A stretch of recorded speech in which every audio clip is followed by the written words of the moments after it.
I just want Everyone says. everybody to know that if you couldn't tell by our facial features, this is my brother. And we've walked this planet. I walked this planet for 28 years with, well, kind of knowing that I might have had a brother, but not specifically knowing that I had little brothers. And this is one of them blessings right there that I got from surrender. I feel like was my first big blessing from being sober. And introduce yourself, man. My name is Elisha Trim. Jordan. We actually share the same biological dad, different moms. I'm actually adopted. We had a whole family, about 7 kids that they adopted, three of their own, so 10 in all. I'm right in the middle of the middle. Yeah, totally different dynamics. Crazy. A little backstory. What had happened was is one day when I had gotten out of treatment, I decided that I needed to make some quick cash. The only way to make quick cash during COVID, DoorDash, besides selling drugs, and I don't sell drugs. So I'm out here door dashing, trying to make ends meet, and I'm sitting in the parking lot of Hobby Lobby in Tyler. No, it wasn't Hobby Lobby. It was Big Lots. I'm sitting in the parking lot of Big Lots right next to Petland. I get this message. It's a message from somebody that I have never seen or knew or heard of before, but I knew that it was of some sustenance. Message request. Yeah, message request. So open up this message. Let's look at it real quick. Her name's Bonnie Cook, and she is an angel. And I know that she's going to watch this episode because of this connection that she's made for us. I want to give her all the credit in this. I want to go to the very, very beginning of this. She sends me pictures of my father. So her mom, which is Elisha's mom, was married to our dad. And I don't really know what had happened, but I went on my own merry way with my mom, and then my dad had some more little babies, and Bonnie was the daughter of our father's Eli's mother. And my father had She actually had a different dad, but yeah. she had yeah, she Bonnie had a different dad. This is the message that Bonnie sent me. She says, "Hi Jordan. I found a picture earlier today when you were little with your name on the back. My name is Bonnie Cook. I'm from Frankston, and we have mutual friends. My mom, Sandy Dickerson, used to be married to Tommy Richards. If I remember correctly, is Tommy your biological father? I'm not trying to bring anything up bad, I promise. Don't know if you know or not, but you have four half brothers. They are all great young men. Tommy had them with my mama, Sandy. They are my half siblings, too. I never knew much about you and had even forgotten your name until I saw this picture. And what a picture it is. I'm wearing a pumpkin shirt. I won't contact you anymore if that's your wishes, but just wanted you to know about your biological siblings. Immediately, I'm like floored. I'm like, whoa. But I'm floored because when I was younger, something weird happens when you're younger. It's like you're not really knowledgeable in the things that go on in the world, but intuitively, you're knowledgeable about things that go on in the world. So intuitively, I felt like that I had younger siblings. But you live life and situations happen, trauma might happen, just life goes on. And kind of just brushed that to the side because it was more of a fleeting thought than any real feeling at that time. But then when someone comes along out of the blue, completely random, connects with you and is like, hey, so that feeling that you've been feeling, that you felt when you were younger, when maybe you were a little bit more connected to your higher power, it was telling you the truth. You do have younger brothers. And so all these emotions come in like, are they going to accept me? Do they want to get to know me? Are they like me? Are they okay? What about generational trauma? What about mental health? What about addiction? all these different types of emotions and scenarios start to play into your mind. But then you just start to have acceptance over it because, for one, I went 28 years on this planet without even knowing that I had younger brothers. So I was just acting accordingly. I was just going about my life and doing well at that time. Had no clue that my life was going to end up this way, but doing what I felt was my life's work. I was a recovery coach. I was trying to create a foundation in the recovery that I was in now. So at the very beginning of this, a whirlwind of emotions. But if we look at the glass half full, which if my father did anything good in this life, he was an alcoholic. And I mean, we have to take the best of what we can from each situation and learn from it, good or bad. So I shouldn't say the best situation, but the best thing that my father did was put five other humans on this planet to roam this earth and hopefully try to pull our way out of an experience that our family, our DNA has been experiencing for at least the last 70 years on my father's side, which is addiction, abandonment, hopelessness, probably goes even deeper than that. Everything that was created before Eli, Luke, John, James, Matt, and Julie and I came along were all things created out of trauma, created out of negative energy, created out of evil, ultimately. Luke is a year older than me, so he's 30 right now. He was born in May. Mine's in August in 1995. I'm about to be 29. And Matt is currently 28. So we're So the same age until my birthday on August. you're about to have a birthday. Yep, next month. Should have Happy known that. happy pre-birthday. Thanks, man. You're welcome. Bonnie had contacted me and told me that I had some younger brothers. I knew that I had an older brother. Hmm. There was Matt and Luke.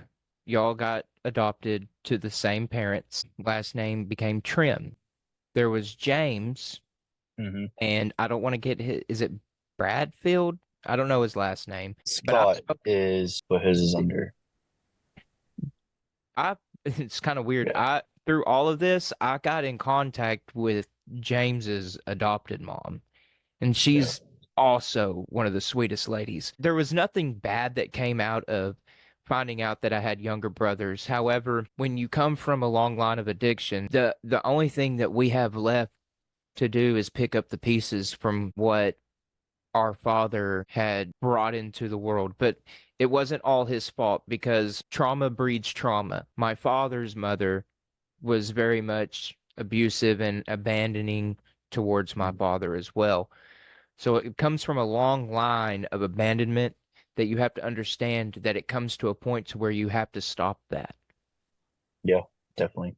And what was wild about it was I had came to a conscious decision in my life that I was tired of continuing what my father had paved for me, which was alcoholism, drug addiction, not being there for my son, ultimately living a very, very selfish life. And I had consciously made a commitment to myself and to my son that I needed to break generational curses. Here comes this sweet lady out of the blue named Bonnie. Boom, you have four younger brothers, dude. Now I don't have a relationship with all of them, which it's not a bad relationship that I don't have. It's not a negative thing. Hmm. It's we just have to we have our own lives now because we've gone for so long living this life without one another. There's no coincidences in this life either. When you find out Hmm. something, there's something to be taken away from that. And then you find somebody like Eli. Now Eli is literally a walking definition of what I want to be in my life. Encouraging, empowering, strong, resilient, a great father, a loving man, a wonderful husband, everything that I needed to have in my life this man had out of nowhere came into my life and was like, well, not only can you have this and this is what this is, but this is you come from the same place that I came from, which was my father, and you were already proving that it was possible. I thought that that in itself was a miracle. It's not up for me to understand why it took so long. It's up for me to understand why it's happening now and where we go from here with it. And Mm-hmm. nothing happens by mistake in this life. Bonnie reaches out, tells me that I have younger brothers. Bonnie purchases a 23andMe for me, which tells me that I have a history of mental health issues. And we're Tells not me that, affiliated by 23andMe, by the way. did you get one? You got one? I did. Yeah. Do you have the I results? got it for I got it for I believe Christmas one year. I got the results. I can send it to you, which it was That a would be, copy that I sent you. Yeah. yeah. And everything about the Post that 23andMe on the pod. was crazy. It even told me that I had zero sense of direction, and everybody that has been in my line of Dang, DNA yours has no went deep. sense of Mine didn't go direction. that. Mine didn't go that deep. It was just like you're from here. Oh, I'm Yeah. thinking ancestry. Yeah, 23 and me. I didn't get that yet. And so probably it would be really interesting to see like what your 23andMe says. I'm reading a book right now and I don't want to get this book wrong. Breaking the Habit of Being You. And in this book it tells us about generational curses, DNA, and how it all could really just be a lie. We Mm, instill these things from a young age. I remember my mother telling me at a very young age my father was an alcoholic. My mother would tell me, "You're going to end up like your dad. You're going to end up like your dad. You're showing traits of your dad." But she would also tell me the negative things about my father too. And what we're learning is that we can manifest and instill these things at a young age. I didn't have to turn out to be an alcoholic. Luke didn't turn out to be an alcoholic. Matt didn't turn mm, out to be an alcoholic. You didn't turn out to be an I alcoholic. didn't. I think we can change that way of thinking and actually pull ourselves away from them generational bonds that are instilled in our DNA. But if it's continuously instilled in us, in our Mm, conscious, in our minds, and in our brains growing up, we're probably going to walk down that same path. Now, I would see Tommy, my father, I would see him like once every 7 to 8 years. And then once he split up with Sandy, your biological mom, he drove his lawnmower like 6 miles to some dude's house and literally calls me. yeah. Mind you, hadn't talked to him in like 10 years. It's like, hey, dude, can you come get me? I'm like, bro, I don't even know how to back up a trailer to put your lawnmower on this trailer, bro. But We don't have to sure, leave the you know, lawnmower. I'll come running to you because, I've always wanted. So I say that because I think I knew him a little bit better than you did. And I found Definitely, man. myself identifying so much with him. At the end of his life, he was a very devout Christian. He was probably Mm, 17 or 18 years sober, but he was sober because he was very much handicapped from a severe stroke that he had. But he was faithful. We didn't have a close bond because that emotional connection was lost at a very young age. I learned a lot from him because I didn't want to be like that. And I yeah. don't mean that negatively. I gained more by letting go of the resentment that I had towards him in understanding that I had more brothers than I did by holding on to those things. If I held on to the resentment and I probably would have never been open-minded to even meeting y'all guys. So, Hmm. Eli, what was your life like, dude? What was your life like leading up to before you knew that you had another brother? Like we have this huge adoptive family. Great parents, man. I couldn't have asked for better parents. They deal with a lot, different backgrounds, different families, all bundled into one thing, one family unit we call Trim Tribe. It's a very hard, very real, but it's also a very beautiful thing. Like you were talking generational curses. I think a lot of it is what's spoken over you, but then also how you're raised and how you're brought up.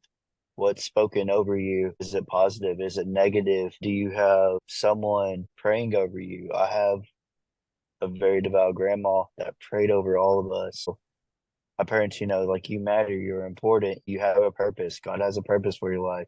That was something very regular in our life that, hey, this is your forever family. You're accepted. You belong. Not every adopted kid gets that. We were never like, these people didn't want you. You're bound for nothing. You're good for nothing. We never got that. So I think generationally wise, it's how you're brought up, what you perceive that as, and then what are you going to do with that? So getting that knowledge of how, you know, Tommy was, yes, he's my biological dad, but I do have a dad, and he's the one that adopted me. My mom, she was the one that adopted me. Like to me, that's my parents. With me growing up now as an adult, I did have that relationship with Sandy, my biological mom, but obviously, one with my adoptive mom, which is my forever mom. It's very hard to explain when I explain to people, but I like to say it's basically like a balancing act. I love both. I accept both. It's definitely, I'm never going to call you mom because that's my mom, but it doesn't mean I don't love one or the other more or less. It's I love Gr- and accept both of y'all no matter what. Grace is a principle of unconditional love. Yeah. Also, a principle of unconditional love are boundaries. It took a lot. Not everybody sees it like that. They have their boundaries. Like you just said, those boundaries, they can come in, hey, I need to distance myself from this to protect what I have going on. Me, I'm a social butterfly. Dude, I absolutely love everybody. That's one of the main thing that always stuck me out with you. You love everybody. Genuinely, you're very sensitive with your heart. I couldn't say that more about myself. In totally different walks of life, we have that DNA soul almost down to who we are, and it matches. We both have those similarities. I think that's a beautiful and amazing thing. Just super positive home. Obviously, wasn't pretty at sometimes, but no family is. I think it took a lot of growing and grace and juggling several different DNA lines and different generations. And to be able to steward that effectively takes a lot of prayer and it takes a lot of guidance and it takes a village. I think DNA, okay, as we talk about Yeah. generational curses and how that ties into mental health and addiction and the long Mhm. line that we came from it comparatively Yeah. to how your upbringing was, where you, Matt, and Luke steered away from that, whereas me, Julie, John, James has his mental health issues as well. He kind of was subjected to those traits. I think or I feel DNA wise, we're pulled in that direction naturally to make the bad decision, to seek comfort in the or seek pleasure or comfort or safety in either something Mhm. that's not of sustenance, alcohol, drugs, Yeah. sex, anything that can pull us away from that experience of having unconditional love at our foundation. Naturally, my DNA, based off of the generational curse, is very easy for me to walk in the path of seeking comfort through those things. Mhm. The only way that we can not naturally go down that path is awareness. Whereas There you you go. were made aware of those things. You were in a structured home, should I say.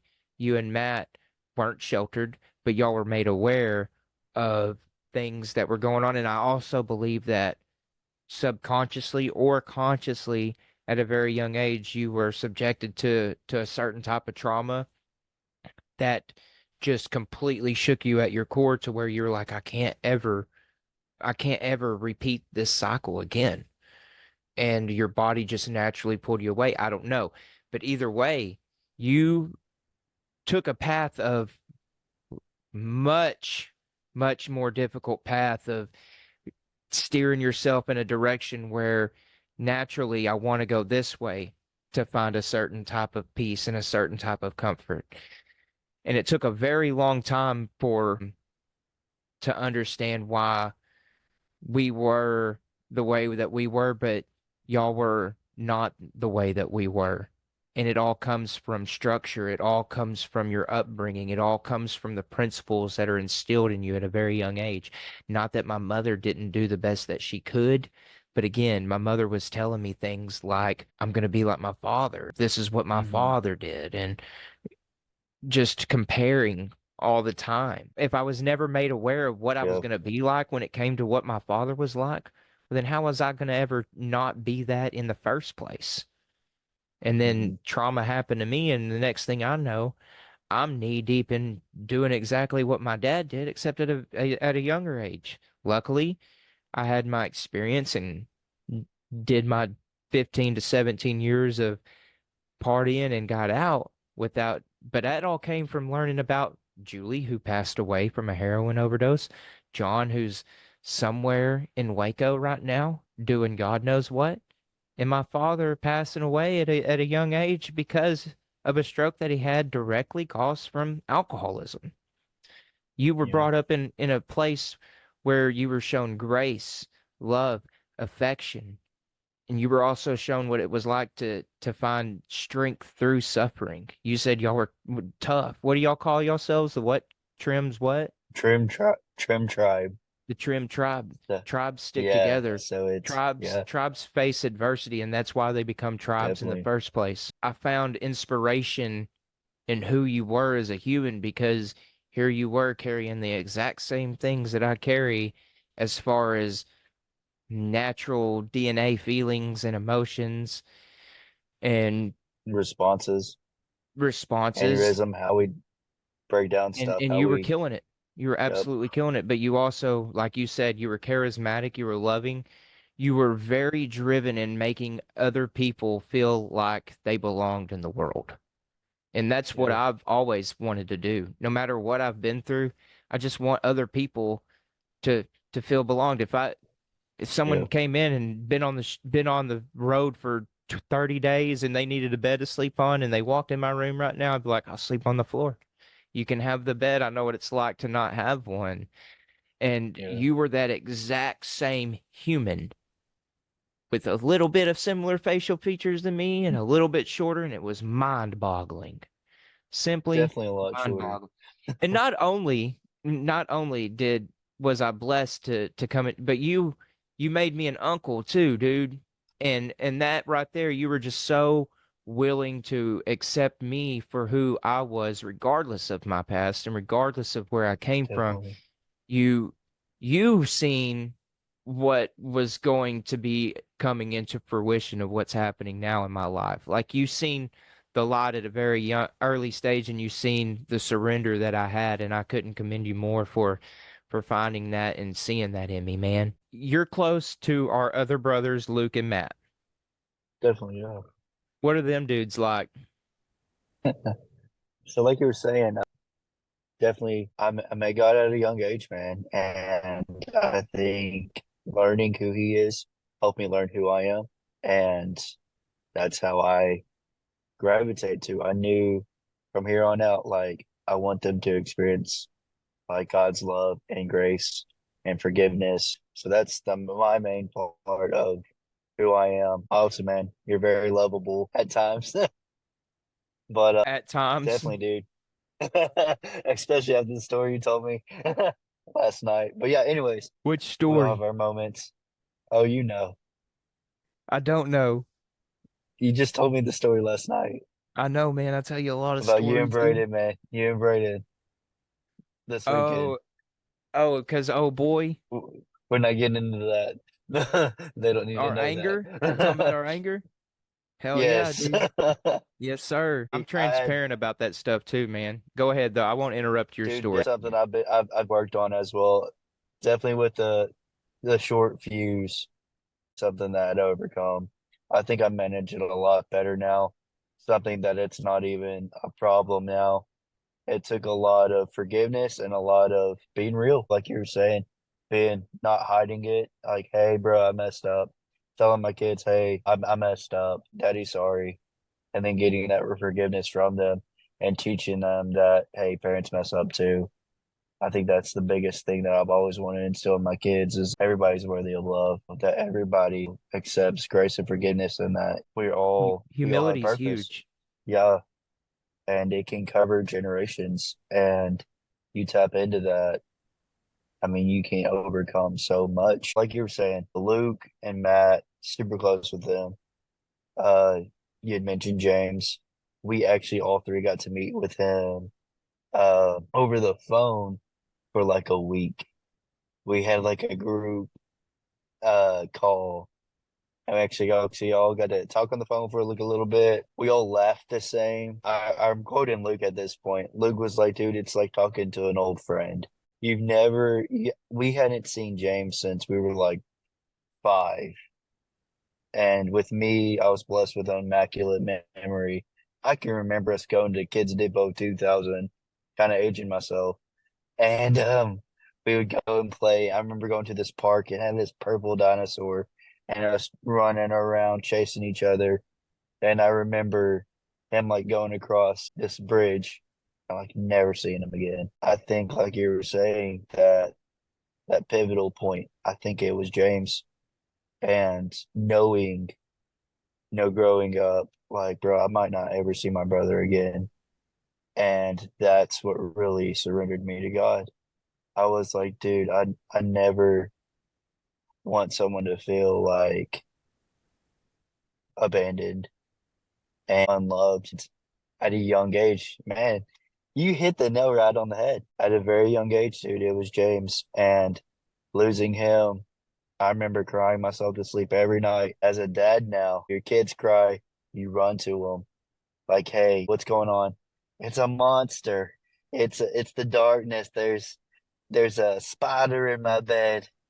Oh man, I'm scared. After 58 times in one night, you get kind of tired. You're like, okay, let him cry, whatever. And I think there was one night, I don't blame my parents from doing this. There was one night, it was like they just let me cry. I don't blame them. I remember praying and I was like, God just hold me. It was such a hurt, like a deep hurt, not knowing if I would ever find my brother again. And it's a pain that I carried for I say almost years. And it definitely, you know, I just say, God, hold me. And I just felt like this love that I can't even experience or even explain. And I knew from that point on, like, I want people to feel this.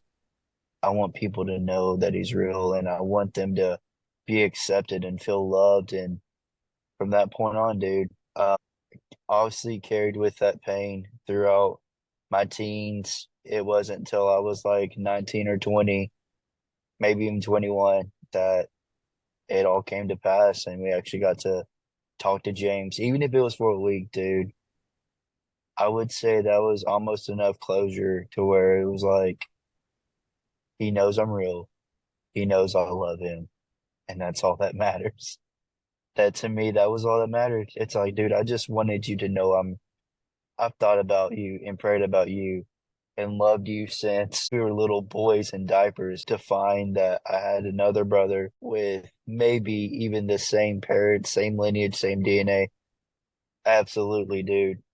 Hop on in. Like, even if you were totally different from me, knowing that and experiencing that at a young age of having a brother that I missed, I gained one through you. It's not like it takes away, really, it only adds.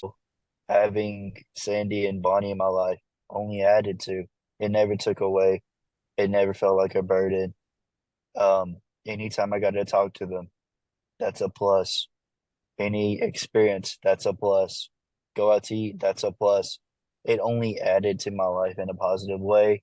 It was another person that could love my kids. It was another person, that I could lean on and talk to and find out who I was. Matt and Luke. Luke's got a very kind nature about him as well. He's definitely a free spirit. He loves to travel. He loves to explore. He loves to know what the world's about and see different corners of the earth and try to tag me along with him. And I'm very blessed for that because to be able to find that relationship and somebody that wants to do that with me. I mean, last year we went to Colorado and explored there, went 10,000 feet in the mountains, no cell service, no nothing, but like had a blast, enjoyed each other's company. Next month we're going to Marfa. I'm gonna go see the Marfa lights, see what they're Yeah. about. Go see the pyroglyphs, go see the galaxies and the nebulas. No light pollution area in America, the darkest place on Earth. To be able to see that type of stuff, dude, to just experience the world and love life together. Matt's a young dad as well, killing it. Proud of him, exceeding in his company. Luke, almost 5 years in to gaining and gaining into different companies and finding his niche at a young age, which was like automobiles and just killing it, dude. Proud of him. Doing great in his marriage. I can't be more proud of them, both of them. Luke doesn't have any kids. Matt's killing it at being a dad, and just proud of him, dude. Proud of you. I'm proud of all of them, man. I don't get to talk to them, but there is a thing called energy, and energy is never Yeah, created nor destroyed. It's only transferred. And one of my hmm intentions in this life is to put that energy out there that who we are, even though y'all's last name are Trim, regardless if we have any connection at all, we're breaking generational curses. My intent is to empower Luke and Matt in doing whatever it takes to achieve that. And so every day I wake yeah, up, y'all are on my mind, man. Like we wake up and we have to do something different than what the people that came before us did.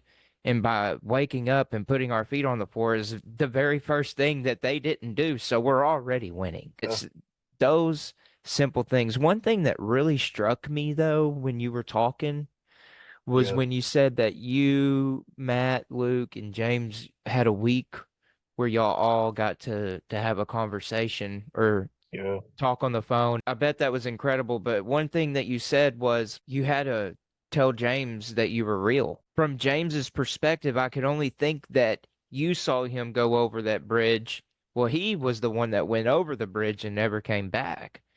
Eventually, yeah, maybe in his life, the negative forces that play here probably convinced him that that was all a figment of his imagination, that he can't remember what had originally happened. You never know, man. And yeah. to have that Well, kind of reassurance like of, with you, you feel something's missing, and mm-hmm, I never quite got to know. I mean, I can only think like something's missing, like growing up with that. Me, I have had two that brothers, reassurance you know. was crucial for him. I love all of y'all. I love all of y'all like I love my kid. I wish that I could do more to help James find his path, but at the same time, man, That's also his journey too. it's his journey, and Yeah, I had to really dig deep and really want it for me to change. That's what I keep riding on the yeah, hopes of is like eventually you have to stop. There's a decision to make here. Do I keep do I keep going down this road that I'm going down, knowing that the consequences are ultimately death? Or do I let go of all these things that I've held on to for so long that caused me to feel this way and turn it into a direction of an opposite path that I have no clue of and how unfamiliar it is? Do I step foot in this path and do something different? Little does he know that if he were to step foot in that hmm path, we would be on the other side of that initial Whole band of step, brothers, a whole ready to hold tribe him, ready. ready to Yep, be there for him, man. But it all and takes encourage. surrender. Yeah, And absolutely. the best that I can to do is love from a distance at times, even with siblings on my mother's Yeah, side. The best thing that I can do, love at a distance, because eventually, through my actions, you can see that where I've been and where I'm at now, hope is achievable, grace is yeah, achievable, miracles are achievable, unconditional love is achievable. I find it fascinating how entrepreneurial Luke and Matt are because definitely, dude. from a very young age, I just didn't have, I know for me, I didn't have any ambition, man. Uh, I didn't I just have love much. people, dude. So it's easy. Yeah, I did Like too, but like you I need to just save had no money. I got drive. you. That drive, man, that Yeah. ambition, that want to, that desire to be better.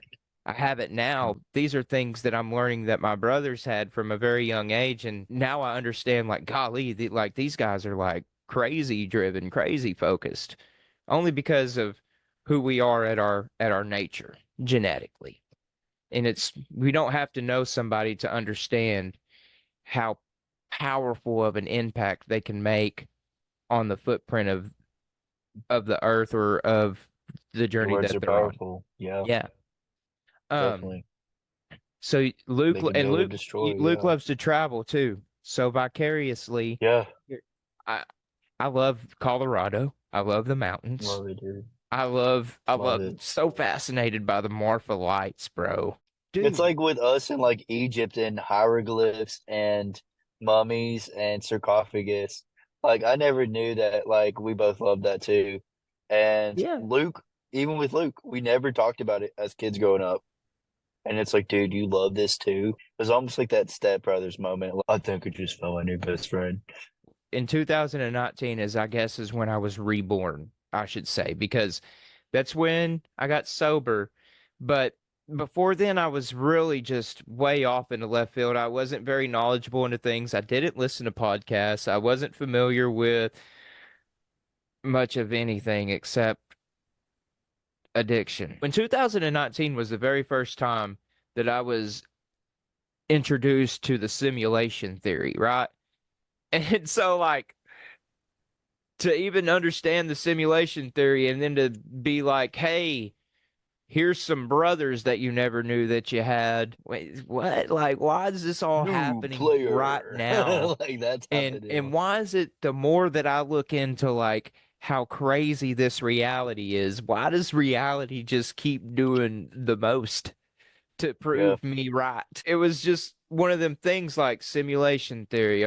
Let's talk about synchronicities and how everything just seems to come together when you're living a pure life and you're on the foundation of unconditional love. Miracles happen. Along the Definitely, way, dude. dude, I'm having experiences. I knew that you were a very, very principle driven human. And so Yeah. I seeing talking about aliens and stuff. And so when I would like bring up the subject of UFOs or And aliens aliens, I'm or like, having like spiritual experiences, and you're like, I know, dude.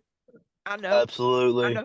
I'm wearing my Roswell shirt to church. Like, I'm that guy. I'm wearing it to family functions and stuff. Me and him have matching Roswell alien shirts. And You we're and Luke. like, what up? Yeah. What up? I'm here.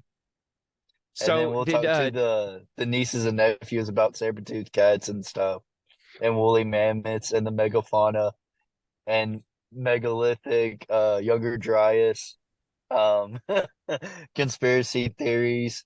Oh yeah, we'll go on a bruh, tangent with them. Like we're gonna learn y'all something today, youngins. I Yeah, love it. so yeah, we're all Dude, about that, dude. It's so crazy. yeah, and it's like the more that I tapped into it, the more that it just Yeah, became relevant in my life. Did you and Luke have a UFO experience? definitely, dude. In You Colorado okay, so last y'all two year. were together. Yeah, What? yeah. I mean, that was everybody never believed this. I just want to Precursor. say Go ahead. precursor. I Hmm. know when I say aliens and UFOs, some of my audience might go, "Oh my God, here we go again, It's Andy one of Arnold." them channels. I wouldn't say this stuff if it wasn't real, man. That's the thing. I'm all about Yeah, authenticity. So of I'm course. not here to like feed a lot Make of up a BS to some. story or yada Yeah, yada. The fish was this big, yeah. I mean, let's be honest. That thing was a minnow. That was a right. perch, Tell me about this UFO story. dude. So yeah, there we are in the San Juan Mountains, man. And Where's that at? the San Juan, it's in. We were in Silverton, so Durango, Silverton, not quite by Telluride, where a lot of the main cities are and a lot of the population. So just like a little town. We're like an Airbnb, no cell service, 10,000 feet above sea level, like in the mountains. We were hanging out in this little cabin, dude. I believe it was like our second night. I'm like, dude, it's 50 degrees outside. It's not 110 like it is in Texas right now. Let's go outside. So we're looking at the stars, looking at the nebulas and whatnot. You can see like the arcs across the sky, the shooting stars. Huge Elton John fan, so we're like, you know, looking what we can see and stuff. Playing Rocket And Man. oh yeah, we Okay. played Yeah. Rocket Man. So, Yeah. anyways, I look at one and I'm like, dude, have you ever seen the Starlink? And Luke's like, no. So we're trying to find Starlink, a perfect sky to do it in. You can see everything. We look at one and it's over by the mountain, like the tip of the mountain. So if we're at 10,000 feet here, the top of the mountain's like way up here. Okay. There's nobody around us, no campsites, no nothing. Nearest town's like on the other side of the mountain, miles and miles away, man. So Silverton's this super tiny town. Anyways, we see like this star like right above the mountain. It's almost as bright as like a North Star, but not quite. And it's just sitting there and it's blinking. And I was like, okay, well, is this a star? Is it a planet? And then you see it go, whoop, like a smile. And I was like, whoa, did that just do that? And so I'm watching a little bit more and it goes, whoop, and it does like a diagonal. And I was like, dude, I was like, Luke, that thing's moving. Maybe it's Starlink, but it's not like going across like Starlink would. Not It's not like an traveling. arc or across the sky. It's like one single spot and doing like a smiley face up and down, diagonal, Just like and letting then you know it sometimes was it would there. like go out. Yes, it was like on Finding Nemo, that little speck, and it's moving around, and that's all you see, just like that. Yeah. It's like it's playing mind games with you, and you can't pull up your star map and find out what this thing is because you have no signal. You can't post it or tell anybody. You have no signal. You can't have a telescope. You didn't bring one. You You weren't know, expecting to you see a can't do UFO. anything. It's just like, hey, let's try to video this thing. You see this thing like loop, vanish, go over here on this other top of the side of the mountain, zip across the sky like thousands of feet. Because, like I said, if we're at 10,000, this thing's at like 20,000. Okay. Like, there's no telling how high this thing is. Because if this is above the tip of the mountain, how high is this thing is? And then all the rational thoughts are going in our mind, like, okay, is this a helicopter? Okay, it wouldn't be moving like that. This is at 11 o'clock at night. So, okay, is this a drone? Okay, but that's a lot faster speed than a drone would have. There's no bases around us. There's no people. Is there a camp on the other side? Nothing made sense. It's not like it was a weather balloon and it was going like blue and red and white. So it not only was a solid color, but it changed colors. And it wasn't consistent like a plane or see red and blue. It's going to be consistent. It's going to have a flight pattern. None of that. It would either zip across the sky, vanish, and be at another point over here, all over the same mountain. We went inside and like just watched it. That's all we could do was like watch it, try to get little videotapes here and there. Couldn't really see anything. Dude, I had my 9 millimeter right next to me. Like, bruh, if we have a alien land down in the middle of nowhere, nobody can find us, dude. We don't have Mm-mm. cell reception. We haven't seen a car in about 2 to 3 days, if anything. Like, no one comes out there. That's it. There's no tourist at that time. I'm ready. Like, I'm about to go Alien versus Predator if I have to. Like, it You were was, ready for yeah. somebody to show up next to We your didn't bed in the we middle of the night. we did not sleep good. Like it was either going to be like an FBI agent or an alien. Like, dude, I had the blind shut, had this little curtain over the window, You were made sure that shook. was like I was shook, dude. I wasn't even like a full believer like that.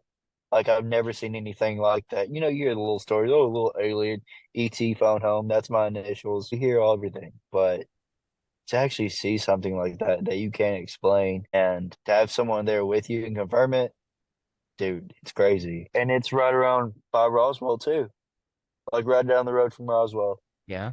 New Something's Mexico. going on So out it's there. like it's crazy. Like we even went by Roswell. Obviously, we didn't see anything out there. We weren't really looking, but to be able to see that, dude, I'm gonna always remember that this year with the Marfa Lights. It's something that's happened since like the 1800s. Something's out there, And it's not whether ball it's, lightning. yeah, everybody wants to say ball lightning or hey, it's the cars from this road. I'm like, there's no cars over there. It's And how are you energy. going to explain blue and red and white and zipping and twinkling and 1800s they didn't have that. Everybody thought there was like, okay, these are like Indian campfires. Okay, well, what about the people that went up to it and it vanishes? There's too many coincidences and too many sightings of what it is. And I don't even really have a speculation. I just want to go see it. And then we were brainstorming today of like what to go see. I'm going to go to Big Bend, and they have petroglyphs on the side of the canyons, and it's pretty accessible. We'll go see that just to see something in person that's not in a history book. I have this Facebook group I'm in. It's called Friends of Big Bend. I'm gonna send it Okay, to you. Send it to you in a minute. There's plenty of pointers and of like tricks where to and go to, yeah, and yeah, exactly. And what not to this do is too. the trail to go on. Heck yeah. But yeah, dude, that's super exciting. At the end of August, man, they're supposed to have a Marfa Light Festival. So we're gonna go to that, and they're supposed to have music. And I want to just, hey guys, what's y'all's perspective on this? Obviously, I mean, I'll talk to anybody. Like, dude, what do y'all think of this? And just collaborate with people and see their views. Talk to the locals. I'm just interested. I think it's cool. Where do we find these paintings at? Where's these historical pieces at of like natives? Where can we find this? Y'all want to come with us? Like, Mhm. it's all about community and discovering and exploring the world around you, dude. Like, in about 15 years to 20 years, we're going to try to make it to Egypt, man. We want to go see Giza. We want to go see the Sphinx. My grandpa did actually went to Egypt, and they say that he wrote his name on one of the pyramids. Obviously, Oh you no. can't go up there now, but I mean, he was a World War II vet, and He was a dude, we just want to go gangster. see gangster, dude, Yeah. gangster. So yeah, they say he did that. We, dude, just let me in the tunnel, dude. Just let me see the King's Chamber, and like that'd be amazing. Like, I just want to see this thing. Eli, Last June went to go see Chichen Itza, the the temple at in Mexico, dude. That was crazy awesome too. Good. do you think the pyramids were a source of energy? Have you heard that theory? A little. I've heard like power plants. I've Yeah. heard tons of things, man. But I'm still exploring. I don't quite have an answer yet. There's a All lot I of know is oddities out there. I audited done tons of them, dude. A lot of tangents, little rabbit holes. All as I know is that, dude, we saw something out there in the mountains of Colorado, dude. And it was crazy because we had no contact with anything. I wonder if it like knew that we were there. It did. And it's just like, I'm gonna show you. There's people they'll talk about, oh, it's time travel, oh, it's this, or they're in the earth, or they're outside, or I don't know any of that stuff. I know there's all these beliefs and sayings, but dude, I know we saw something that didn't operate like anything that we have or that I've seen. Didn't fly at a rate that I thought we would have, and to have the flight patterns that it did. It wasn't like a drone. It wasn't like anything like seeking infrared or hunting for something. It was something just out there flying. It was crazy, dude. Wasn't expecting it at all. And I didn't think I would either believe that even aliens or anything like that existed, but until we saw those, dude. God, like, what do you say they are? How does this line up with who we are? obviously these are answers and questions that may not even get answered. All I know is I saw something, I have a lot of you theories, know. man. Yeah, I have a lot of theories, and all of the theories that I have are based off of personal experience. I'll have sometimes best I'll kind, have dude. I mean, we can only do with what we really see. exactly. Go ahead. I think that it has to do with our conscience. I think that when you've seen it with your eyes, when you and Luke were looking at the UFO, UAP with your eyes, Whatever you call it, yeah. if it were something that were interdimensional or beyond here, it knew you were there Hmm. simply by your conscience Yeah. projecting that energy towards what that is. Because at our very core, our souls, conscience, when we start to really become connected to it, we can identify it and we can place it. And then we can really see that it is a source of energy and it is a source of everything that I am and everything that powers me, including my brain, my thoughts. Hell, it's exactly what when I have an auditory thought within my brain. I think it, something's listening. That's my conscience. That conscience can be spiritual, that conscience can be evil, that conscience can be religious. There is a theologist by the name of D.W. Paluska. She is a theologist, was a theologist out of the University of North Carolina, and I read one of her Hmm. books. And she talks about when she wanted to understand theology, she went to the Vatican archives where Catholicism, where the Pope stays. She went to the Vatican Yeah. archives. She started reading all kinds of different literature and had seen that there were saucers in some of these portrayals of different types of things. So it piqued her interest. What is this? Why is this here? The more consciously connected we become, the more we understand the value of having unconditional love, the more connected that we become to our higher power, whether that be Jesus Christ, the creator himself, Yeah. God himself. It doesn't matter. We're not here to put labels on it. It's your connection.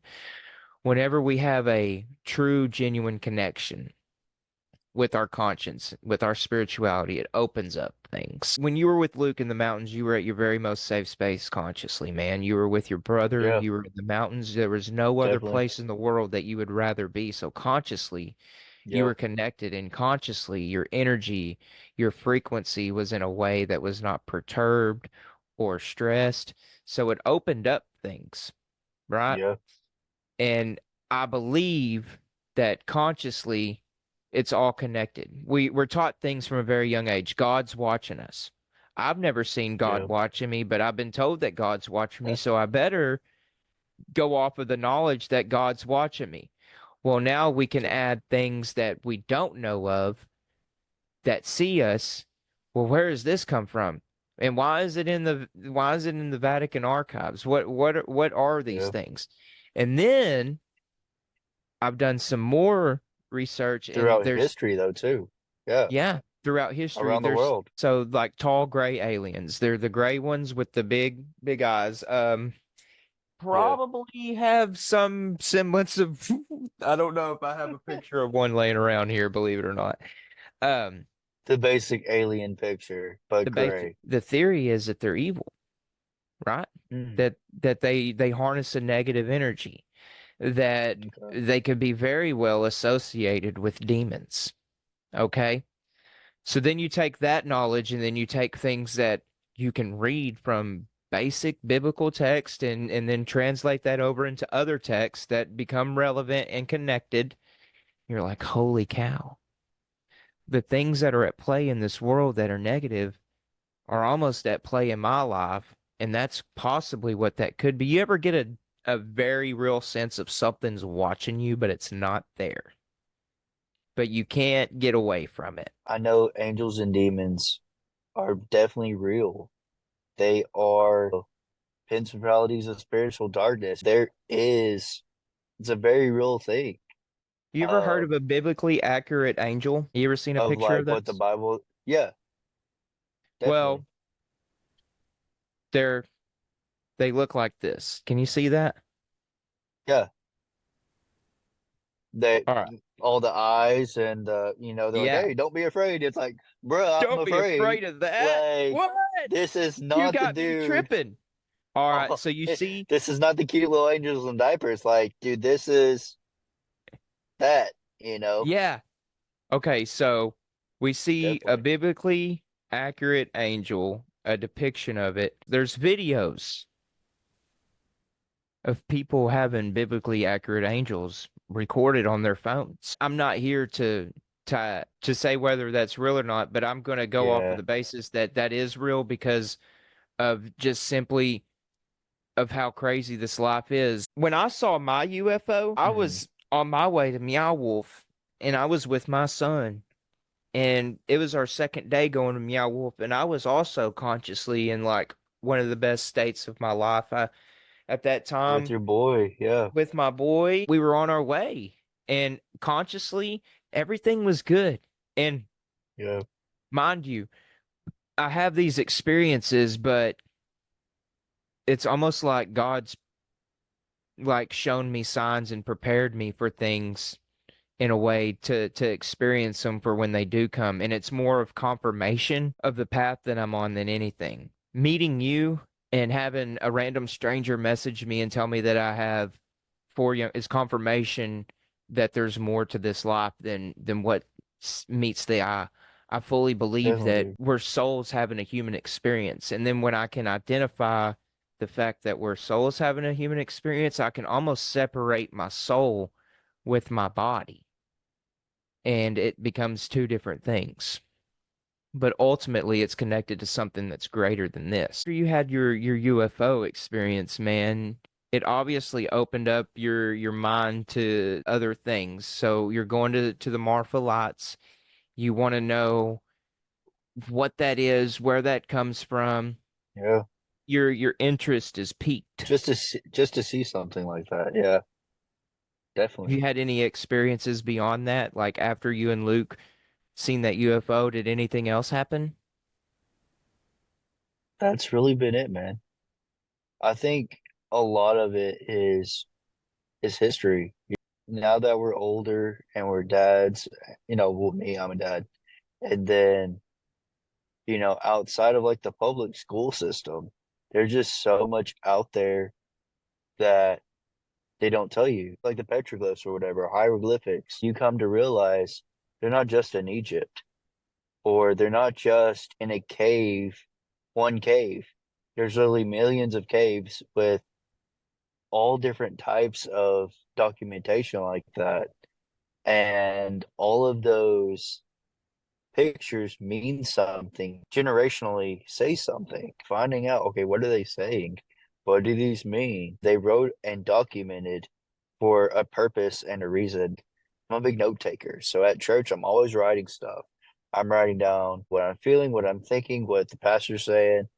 School, no note taker, what the teacher's saying, charting it out if I have to make it make sense to me. That's what they were doing, dude. They have clay and they would go out and find these pigments. What's going to stick? What's going to write? I'm trying to survive, but I'm still taking the time out of my day to go find these things. That way I can document. Leave a They're being message. scribes. Yeah, they're being scribes and people that are just trying to survive. That's crazy. And then you find it like whenever we went to Mexico, having these huge structures that are hundreds of pounds in each block, like 40, 50 feet in the air. And they're like huge pyramids and epic structures in the middle of a jungle. These people were just trying to survive, but you still have the time to go do that. It's fathoming and it's crazy to think about. Like, there's so much more out there, and it doesn't really become alive and real to you until you're out there and actually see it in person. And I think that's our biggest thing right now. Is just like, dude, let's go experience the world. Let's go see for ourselves, dude. It's one thing to read it in a page or online, but to actually look it in the face, see the structures, how big they are, and how small you are compared Yeah. to them. This is the time frame that happened. This is what that's going on in the world today. It's crazy, dude. The time frame really, if we're talking in Yeah, correlation to how old the Earth is, we're really not that far yeah, removed from it either, which means that we could be in a time frame where all of this is connected anyway. We're hmm here to discover this. We're here to have these experiences. We're here to seek knowledge. and they're here now. Bro, find, rediscover things and connect the dots from the trauma to what it's like to live a life of freedom. And Yeah, we find that freedom through our spirituality. And what I have connected with, man, God came to give is, life and life more abundantly. Yo, oh, abundance is just, dude, that's the word of the year for abundantly, me. I hear, dude. dude, abundance is, I hear that word every single day. I had a guy Yeah, lay hands on me about a month ago and he just spoke abundance over me and I didn't understand it. it's not just money. Everybody thinks, oh, it's my No, finances, bruh. no, Like, it's I'm not seeking that. serenity, Every serenity, connections, grace, love, abundance, and love, unconditional love, patience, dude. dude, all of it. We, Joy. Like, God created this world yeah, not for the simple fact to get on Facebook and argue about yeah, differing opinions, which is one opinion out of yeah. 1,000 opinions, but it's your biggest opinion, so you're going to put it on Facebook and then have arguments about it. Let's let it divide each God other. didn't Yeah, intend for to this build world walls. to murder, to kill, to have wars.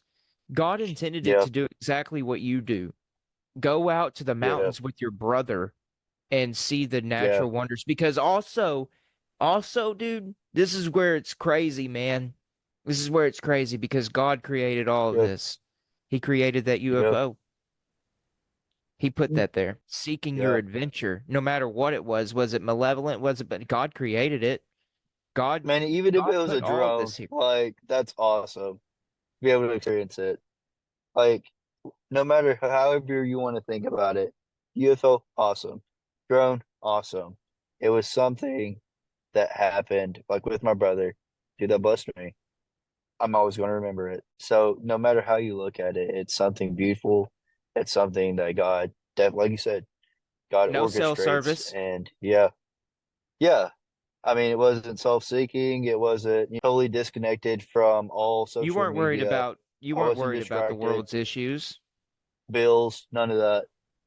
If we sat Yeah, down and got quiet enough with ourselves for maybe an hour and really yep, understood what the purpose of this life is and what we're called to do here, then maybe we'd put our guns down. Maybe we'd put our knives down. yeah, Maybe we'd put our weapons down and go over there and seek understanding of why that person is the yep, way that they are. There's an idea, man, and it's the calling of adventure, and you can find it in Finding Joe. You get this calling. It's undeniable. It pulls you. It's yeah, like, here you go. This is your life now. It's the calling of adventure. When we take that calling of adventure, all the BS stops. All that yeah, negativity that comes around you stops. If you're on the path to your calling, if you're going and doing things with your brother to seek answers, to connect with people, you're not going to find yeah, any negativity in that because that's your calling. That yeah. that's your path. If we all did that, the world would be a hmm different place, man. We could all go up It on the really would, mountain and, dude. and hug and hang out and you could read the Torah to me and I could read you the Catholic Bible or parts of the Bible that's in the Catholic Bible that's not in the King James version. And we don't have to have arguments about that. We can understand that that all comes from God and that he loves you just like he loves me. It's from one simple experience, man, that I had, and I guess that experience was a spiritual experience, but it had to be an experience in the first place that led to this. And even though I wasn't directly involved with your experience that you had with Luke, I'm involved and I'm invested in that story because Yeah, I also know that there's more going on here. I yeah, know that my soul is at play with whatever goes on beyond this life and whatever is coming in and out of this world and showing us, showing you, showing me, doing things, creating synchronicity. It knows more than what we have answers to right now. So why wouldn't I go on seek answers to find out maybe it knows something that happens to our soul so I can maybe start to change the world now. And the only thing that I can go off of is whatever's good out there wants us to live in unconditional love. It means that no matter what, man, no matter who offends me, no matter who does me dirty, I Yeah. can get angry at them and I can feel a certain type of way. Because you gotta, whenever you break it down of why, Mm-hmm. it all boiled down to, bud, I don't know you. I don't know My where job your as a intentions are father is coming protect from, him. Yeah. but the art of learning, okay, was I showing unconditional love there? No, I was not. But there's a real thing called grace, and so we learn from those experiences and how we can come back from that later on. I thought about that Yeah. scenario over and over again. I thought about that guy coming into my office strung out on dope and asking for help and having a different experience than the initial experience that I had with him, by him trying Yeah. to tell me how traffic flows and then being aggressive with me.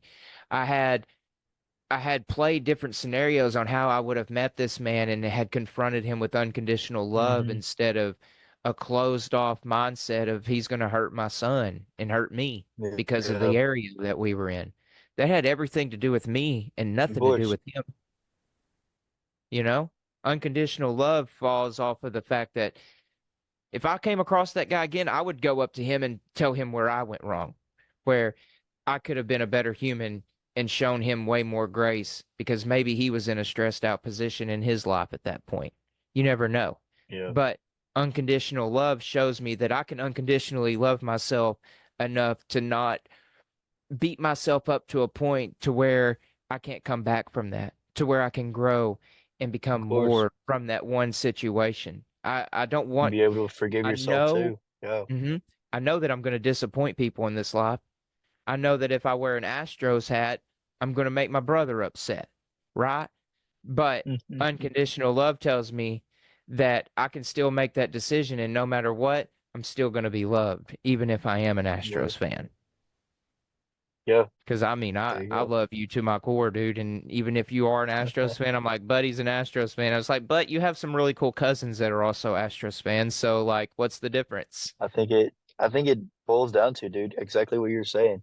If we saw everybody through that lens, it doesn't matter if they're an elephant or a donkey or Astros or Rangers or Dallas Cowboys, skinny, fat, ugly, it doesn't matter. It all boils down to loving each other, loving how Jesus loves us, dude, and having them experience that and look at everybody through that lens, dude. How much of a better world we would have. When you don't see that, you see this person's a real person with feelings. Like with me, I love the Dallas Cowboys.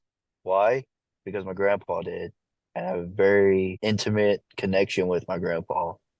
And it wasn't because I liked it, it's because he liked it. When you lay all that down and you're like, oh, well, I don't like him because he likes this team. Well, when we look past that, there's reasonings behind that.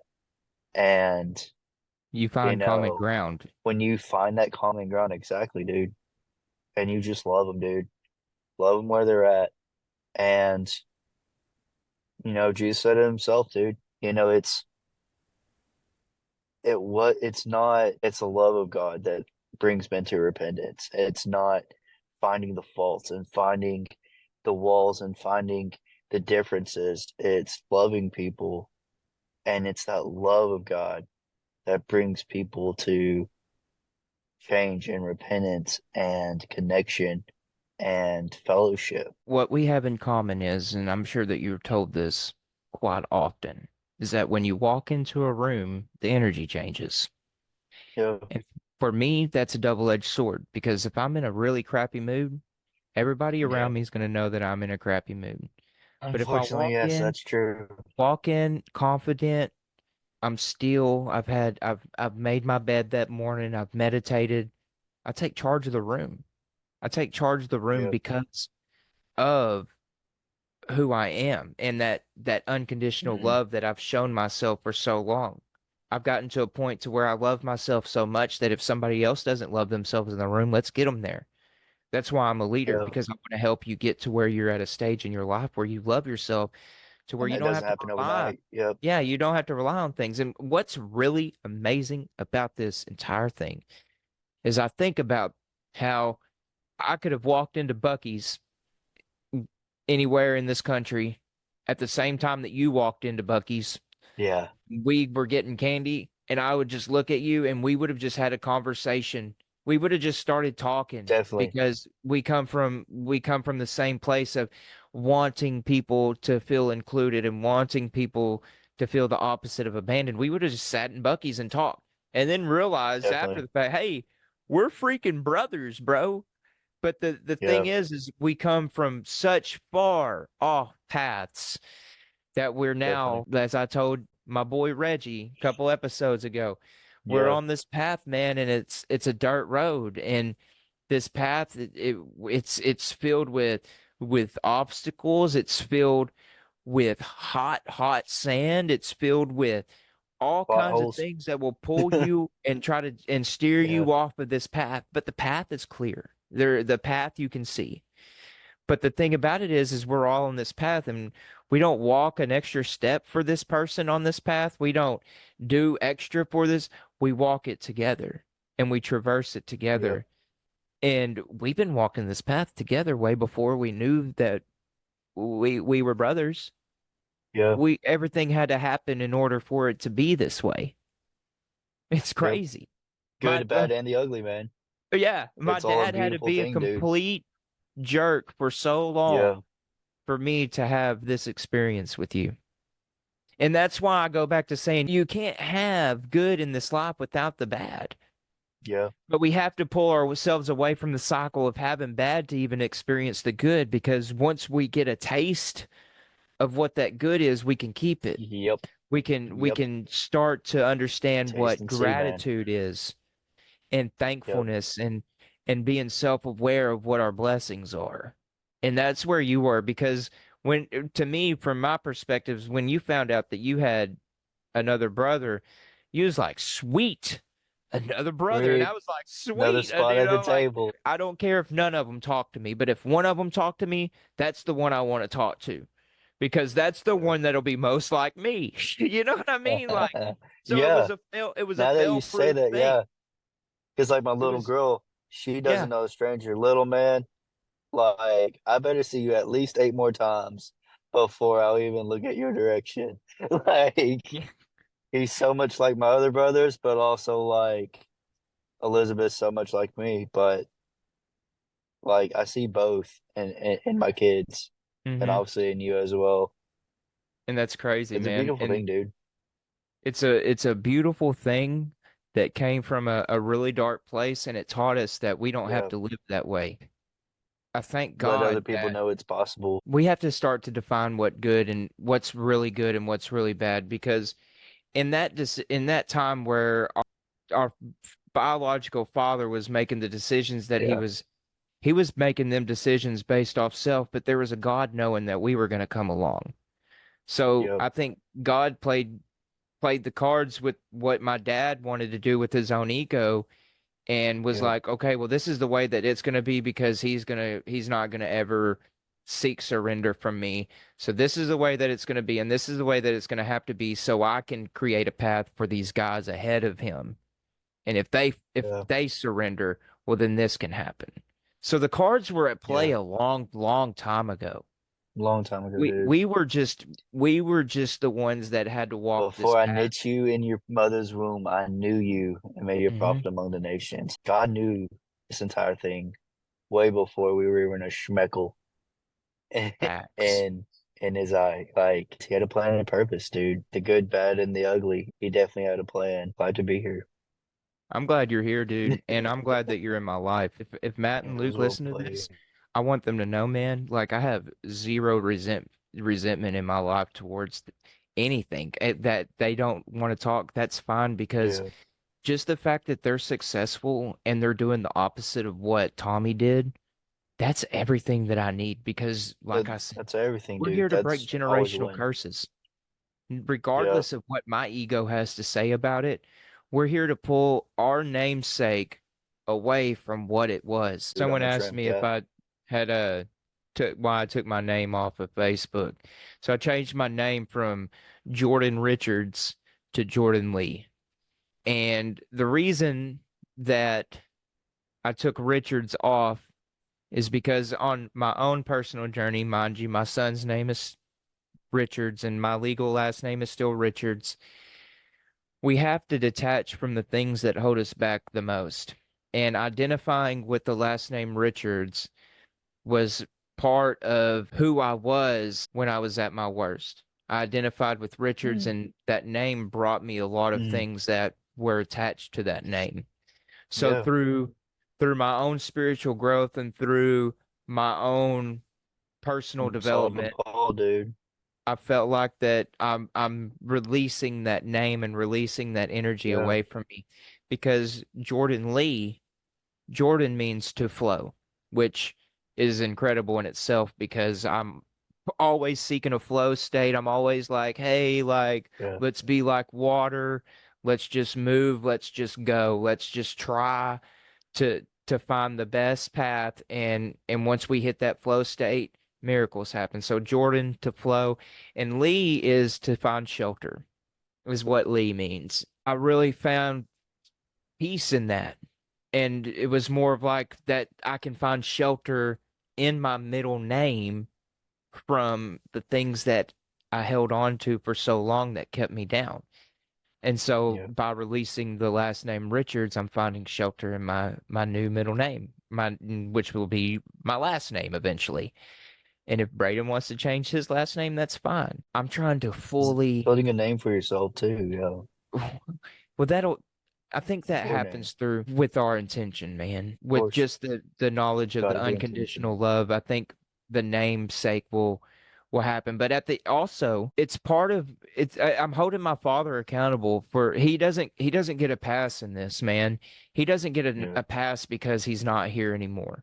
He caused a lot of harm in this life, and direct trauma was inflicted onto a lot of my siblings based off of the decisions that he made in this life. One of our siblings didn't even make it to a full lifespan because of her own trauma, because of the trauma that had happened from our father. I'm holding my father accountable, man. I don't want to carry a name that never, not once, had ambition or had any Yeah. desire to want to be better. If the spirit realm is real, well then, the spirit of who my dad is should know that this is part of the decisions that you made in this reality is Yeah. no one wants your name no more. No one wants to carry that name. We want to pull away from ourselves and carry that DNA because we have to,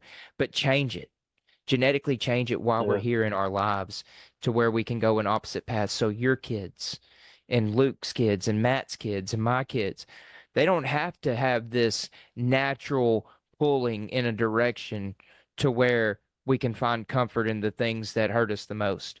They can also naturally find that comfort in the things that we teach them through the structural things that have been taught through us. You've been taught to you and pretty much learned the hard way by me. And and I Yeah. think that through those things we can pull ourselves away from that just that Richards. I'm embarrassed to have it. I just I don't like it no more. It's time to evolve and it's time to change and it's time to do things differently, man. And people Yeah. always talk about we got to do things differently. We got to find You change. Well, tasted the good, man. what are Yeah. they doing to seek change? In order to do change, you have to do something different and to really seek change. You have to put action into that. And this is part of my action. This Intentional. is Yeah. part of me evolving. Eli, I'm freaking proud of who you are, dude. You came into my life, man, and it was like I never missed a beat with you. It was like this dude understands what life's about because obviously I can find safety and peace in you within you because you also understand. Yeah. And Definitely. I freaking proud of you for being the human that you are, so I can have this relationship with you, man. I genuinely am. I appreciate you, buddy. Well, dude, I know it's getting dark behind Getting you. late. Yeah. Yeah. I got to get off of here myself, so we got to do this again. Finding connection in people goes way beyond even trying to establish a relationship. Finding connection Yeah. comes from the soul. It comes from having a spiritual connection and loving yourself.